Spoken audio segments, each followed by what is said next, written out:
আজ জানাবো পশ্চিমবঙ্গ দেশ এবং বিদেশের বাছাই করা গুরুত্বপূর্ণ 40টি তাজা সংবাদ। আপনি যদি আমাদের চ্যানেলে নতুন হয়ে থাকেন তাহলে অবশ্যই সাবস্ক্রাইব করে রাখুন, কারণ প্রতিদিন সেরা ও গুরুত্বপূর্ণ সংবাদ আপনার হাতের মুঠোয় পৌঁছে দিতে সব সময় প্রস্তুত আছে। মহিলাদের অ্যাকাউন্টে সোজা ঢুকবে 4,500 টাকা, বড় ঘোষণা মুখ্যমন্ত্রীর। কাদের কপাল খুলল? ফ্রিজ, এসি বা বাইক আছে, এক ঝটকায় বাতিল হতে পারে আপনার রেশন কার্ড। জানুন নতুন নিয়ম। সবাই পাবেন না অন্নপূর্ণার 3,000 টাকা, কারা বাদ পড়ছেন আর কারা পাবেন, রইল বড় আপডেট। নেতাজিকে নিয়ে আবেগ আহত হলে পার্টি ভাববে, অনন্ত মহারাজ কাণ্ডে মুখ খুলে কি বার্তা দিলেন শ্রমিক ভট্টাচার্য। গ্যাসের দামে ফের পতন, কলকাতায় 14 ও 19 কেজি সিলিন্ডারের দাম কত জেনে নিন। এবার নেতাজির মূর্তি ভাঙা হলো, খাস কলকাতার বুকে। অপমান অসম্মানের মধ্যেই বড় ঘটনা। আরও শক্তি বাড়িয়ে ঢুকছে নিম্নচাপ, তোলপাড় শুরু জেলায়, জারি হয়ে গেল রেড অ্যালার্ট। প্রিয় দর্শক, এতক্ষণ শুনছিলেন সংবাদ শিরোনাম। এবার আসছি বিস্তারিত খবরে।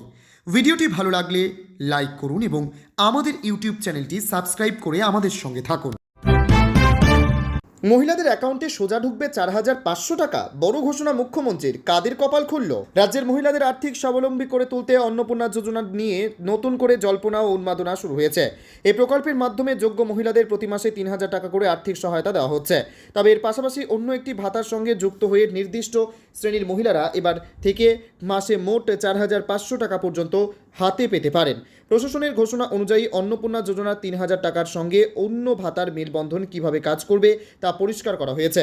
অন্যদিকে যাদের বয়স 25 থেকে 60-এর মধ্যে এবং যারা অন্য কোনো কম ভাতার আওতায় আছেন তারা নিয়মের বেড়াজালে শুধুমাত্র অন্নপূর্ণা যোজনার 3,000 টাকায় পাবেন। পাশাপাশি পিএম কিষাণ নিধি যোজনার ক্ষেত্রে কৃষকদের পরিবারের সদস্যরাও এই যোজনার 3,000 টাকা পাওয়ার যোগ্য বলে বিবেচিত হবেন। যারা এখনও এই প্রকল্পের জন্য আবেদন করতে পারেননি তাদের জন্য সুখবর রয়েছে। অন্নপূর্ণা যোজনায় নতুন করে আবেদন জানানোর শেষ তারিখ আগামী 30 আগস্ট 2026 পর্যন্ত ধার্য করা হয়েছে। নির্দিষ্ট নিয়মাবলী, প্রয়োজনীয় নথিপত্র এবং সরকারি যাচাই প্রক্রিয়ার মাধ্যমেই আবেদন করতে হবে। তবে মাথায় রাখতে হবে, শুধু আবেদন করলেই 4,500 টাকা সুনিশ্চিত নয়। এর জন্য অন্নপূর্ণা যোজনা এবং সংশ্লিষ্ট দিব্যাঙ্গ ভাতা দুটি ক্ষেত্রেই যোগ্যতার মাপকাঠিতে উত্তীর্ণ হওয়া বাধ্যতামূলক। ফ্রিজ, এসি বা বাইক আছে, এক ঝটকায় বাতিল হতে পারে আপনার রেশন কার্ড। জানুন নতুন নিয়ম। রেশন কার্ড বর্তমানে দেশের অন্যতম গুরুত্বপূর্ণ ও জরুরি নথি। সরকারের পক্ষ থেকে নামমাত্র মূল্য বা বিনামূল্যে চাল, গম ও অন্যান্য খাদ্য সামগ্রী পাওয়ার ক্ষেত্রে এই কার্ড অপরিহার্য। তবে রেশন ব্যবস্থায় স্বচ্ছতা আনতে এবং দুর্নীতির মূলোৎপাটন করতে এবার বড়সড় পদক্ষেপের পথে হাঁটল সরকার। প্রশাসনের কঠোর নজরদারিতে ধরা পড়েছে দীর্ঘদিন ধরে বহু ভুয়ো, মৃত এবং অযোগ্য ব্যক্তির নামে রেশন কার্ড সচল রয়েছে এবং নিয়মিত তা থেকে খাদ্য সামগ্রী তোলা হচ্ছে। এই অনিয়ম রুখতেই দেশজুড়ে শুরু হয়েছে ব্যাপক কার্ড যাচাই বা ভেরিফিকেশন প্রক্রিয়া। আর এই যাচাইয়ের জেরে লাখ লাখ রেশন কার্ড বাতিল হওয়ার সম্ভাবনা তৈরি হয়েছে। সরকারের নতুন নির্দেশিকা অনুযায়ী বাড়িতে নির্দিষ্ট কিছু বিলাসবহুল বা আধুনিক সুযোগ সুবিধা থাকলে সোজা বাতিল করে দেওয়া হবে রেশন কার্ড। এই বায়োমেট্রিক প্রক্রিয়ার মাধ্যমেই সঠিক উপভোক্তার হাতে খাদ্য সামগ্রী পৌঁছানো নিশ্চিত করা হচ্ছে। এর পাশাপাশি চলছে বাড়ি বাড়ি তথ্য যাচাইয়ের কাজ।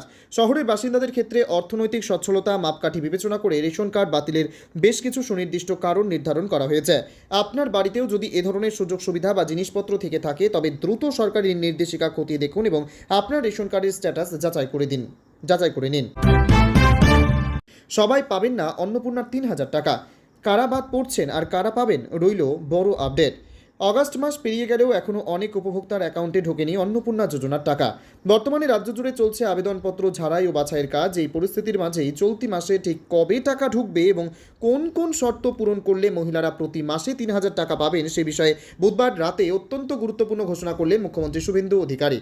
একই সঙ্গে তিনি স্পষ্ট করে দিয়েছেন যে এই প্রকল্পের টাকা পাওয়ার ক্ষেত্রে নির্দিষ্ট কিছু নিয়ম ও আয়ের সীমা ধার্য করা হয়েছে। যারা এতদিন ধরে টাকা পাওয়ার অপেক্ষায় দিন গুনছিলেন তাদের জন্য বড় আপডেট সামনে এসেছে। সরকারের ঘোষণা অনুযায়ী আগামী 17 আগস্ট থেকে ধীরে ধীরে যোগ্য মহিলাদের ব্যাংক অ্যাকাউন্টে টাকা ক্রেডিট হওয়া শুরু হবে। জেলা ধরে ধরে এই টাকা ট্রান্সফার করা হবে। পাশাপাশি প্রতি মাসের নির্দিষ্ট সময় নিয়ে মুখ্যমন্ত্রী জানিয়ে দিয়েছেন যে এখন থেকে প্রতি মাসের দ্বিতীয় সপ্তাহে নিয়মিতভাবে অন্নপূর্ণা যোজনার টাকা উপভোক্তাদের কাছে পৌঁছে যাবে। রাজ্যের বিপুল সংখ্যক মহিলা এই প্রকল্পের ফর্ম ফিল আপ করলেও সকলের অ্যাকাউন্টে যে টাকা ঢুকবে না তা সাফ জানিয়ে দিয়েছে সরকার। কারা এই সুবিধার বাইরে থাকবেন তার একটি স্পষ্ট রূপরেখা দেওয়া হয়েছে। কেন্দ্র ও রাজ্যের সরকারের কোনো সংস্থায় কর্মরত ব্যক্তিরা এই সুবিধা পাবেন না। এছাড়া সরকার বা সরকার পোষিত স্কুলের শিক্ষক ও শিক্ষাকর্মী, স্থায়ী সরকারি চাকরিজীবী এবং সমস্ত ধরনের পেনশনাররাও অন্নপূর্ণা যোজনার আওতার বাইরে থাকবেন। মধ্যে এবং যাদের নির্দিষ্ট আয়ের মানদণ্ড মিলে যাবে শুধুমাত্র তারাই প্রতি মাসে 3,000 টাকা করে আর্থিক সহায়তা লাভ করবেন। প্রকৃত এবং যোগ্য উপভোক্তাদের হাতেই যাতে সরকারি সাহায্য পৌঁছে দেয় তার জন্য বর্তমানে কঠোরভাবে আবেদনপত্র যাচাইয়ের কাজ চলছে। নেতাজিকে নিয়ে আবেগ আহত হলে পার্টি ভাববে, অনন্ত মহারাজ কাণ্ডে মুখ খুলে কী বার্তা দিলেন শ্রমিক ভট্টাচার্য। নেতাজি সুভাষচন্দ্র বসুকে নিয়ে বিতর্কিত মন্তব্য করার জেরে বিপাকে পড়েছেন বিজেপির রাজ্যসভা সাংসদ অনন্ত মহারাজ। একদিকে রাজ্য সরকারের পক্ষ থেকে তার বঙ্গবিভূষণ সম্মান কেড়ে নেওয়া হয়েছে, অন্যদিকে সোশ্যাল মিডিয়ায় আপত্তিকর পোস্টের অভিযোগে তার এক অনুগামীকে গ্রেপ্তারও করা হয়েছে। এদিন নেতাজি প্রসঙ্গে বলতে গিয়ে শ্রমিক ভট্টাচার্য স্পষ্ট ভাষায় জানান, নেতাজি সুভাষচন্দ্র বসুর প্রতিটি জাতীয়তাবাদী মানুষের অন্তরের অন্তঃস্থলে তার কালজয়ী সত্তা নিয়ে প্রতিষ্ঠিত। তিনি বলেন, নেতাজি নেতাদের নেতা। নেতাজি সুভাষচন্দ্র বসু ভারতবর্ষে উপস্থিত থাকলে এভাবে ক্ষমতা হস্তান্তর হতো না। রাজনৈতিক মতপার্থক্য থাকতে পারে, কিন্তু নেতাজি তার কালজয়ী সত্তা দিয়ে সমস্ত কিছুর উত্তরণ ঘটিয়ে দিয়েছেন। অনন্ত মহারাজের মন্তব্য এবং তার জেরে তৈরি হওয়া বিতর্কের বিষয়ে শ্রমিকবাবু বলেন, নেতাজি সুভাষচন্দ্র বসুকে নিয়ে মানুষের আবেগ যদি আহত হয় তার জন্য পার্টি চিন্তাভাবনা করবে। এমপি বা এমএলএ যদি এই ধরনের কাজ করেন তার জন্য দলের সংসদীয় বোর্ড রয়েছে, সর্বোচ্চ নেতৃবৃন্দ বিষয়টি দেখছেন এবং দেখবেন। উল্লেখ্য, নেতাজিকে নিয়ে অসম্মানজনক মন্তব্য করার অভিযোগে ইতিমধ্যেই অনন্ত মহারাজের বিরুদ্ধে 6টি এফআইআর দায়ের হয়েছে এবং সোশ্যাল মিডিয়ায় থেকে 108টি আপত্তিজনক পোস্ট সরিয়ে নেওয়া হয়েছে। এর পাশাপাশি উত্তর দিনাজপুরের চাকুলিয়া থেকে অনন্ত মহারাজের এক অনুগামী কিরণ কুমার দাসকে গ্রেপ্তার করেছে পুলিশ। সব মিলিয়ে নেতাজি বিতর্ককে কেন্দ্র করে রাজ্য রাজনীতি এখন চরম উত্তপ্ত। 5 নম্বর, গ্যাসের দামে ফের পতন। কলকাতায় 14 ও 19 কেজির সিলিন্ডারের দাম কত জেনে নিন। মধ্যপ্রাচ্যে যুদ্ধবিরতি হলেও এখনও অস্থিরতা রয়েছে গ্যাসের চাহিদায়। তবে এই অস্থিরতা মাঝে ভারতে এলপিজি সিলিন্ডারের দাম এক ধাক্কায় কয়েকশো টাকা কমল। এই নিয়ে টানা 2 মাস নিম্নমুখী গ্যাস সিলিন্ডারের দাম জেনে নিন আজকের দাম। প্রয়োজন হোক বা কৌতূহলের বশে রান্না ও বাণিজ্যিক গ্যাসের দাম ও জ্বালানির দাম কম বেশি রোজই চোখে রাখতে হয়। তাই আজকের প্রতিবেদনে রইল আগস্ট মাসের দ্বিতীয় সপ্তাহে কলকাতায় 14 ও 19 কেজি সিলিন্ডারের দাম কত সেই বিষয়ে বিস্তারিত তথ্য। পাশাপাশি জুন মাসের পর থেকে 14 কেজি রান্নার গ্যাসের দামে কোনো বদল হলো না। এবার নেতাজির মূর্তি ভাঙা হলো খাস কলকাতার বুকে।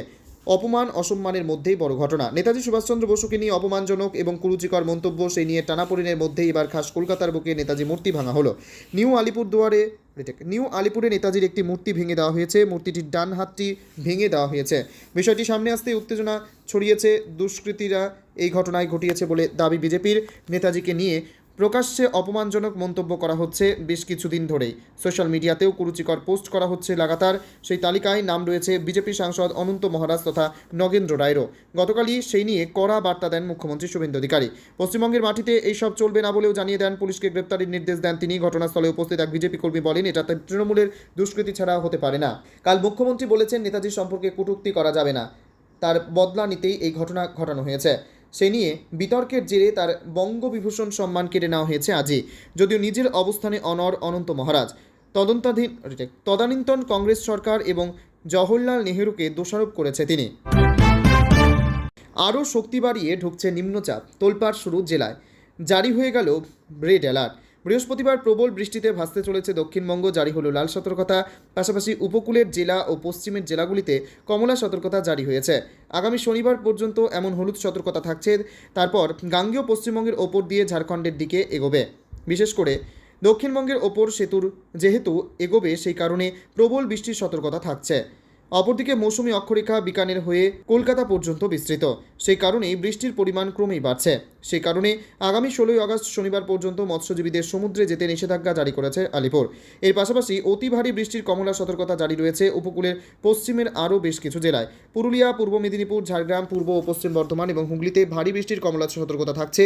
বজ্রবিদ্যুৎ সহ হালকা মাঝারি বৃষ্টির সঙ্গে 30 থেকে 40 কিলোমিটার গতিবেগে দমকা ঝোড়ো বাতাসে হলুদ সতর্কতা দক্ষিণবঙ্গের বাকি সব জেলাতেই। পরে শনিবার থেকে ধীরে ধীরে পরিস্থিতি স্বাভাবিক হওয়ার সম্ভাবনা রয়েছে। কলকাতা মূলত মেঘলা আকাশ। আজ ও কাল কয়েক পশলা হালকা থেকে মাঝারি বৃষ্টির সম্ভাবনা, সঙ্গে 30 থেকে 40 কিলোমিটার গতিবেগে দমকা ঝোড়ো বাতাস বইতে পারে। শুক্রবার পর্যন্ত বৃষ্টির সম্ভাবনা থাকবে কলকাতাতে। শনিবার থেকে কমবে বৃষ্টির সম্ভাবনা।